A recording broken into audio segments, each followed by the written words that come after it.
Përshkallëzimi i konfliktit në linjën e mesme po hyn në një fazë edhe më të rrezikshme, teksa Irani ka paralajmëruar një përgjigje të fortë ndaj çdo ndërhyrjeje toksore nga Shtetet e Bashkuara.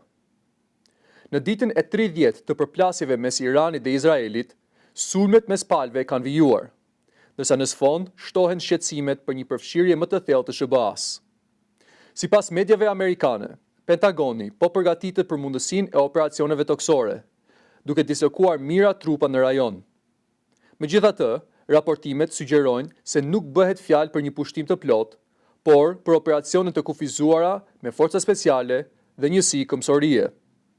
Ekspertët paralajmërojnë se një ndërhyrje e tillë do të përballej me rreziqe të mëdha, përfshirë sulme me raketa, dron dhe mjete shpërthyese, duke rritur ndjeshëm koston e mundshme të konfliktit.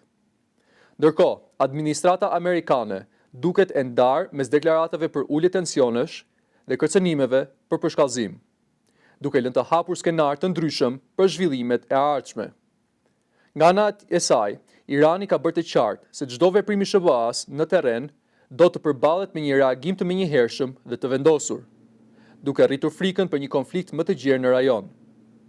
Situata mbetet e paqëndrueshme, ndërsa komuniteti ndërkombëtar ndjek me shqetësim zhvillimet që mund të kenë pasoja të gjëra për sigurinë globale.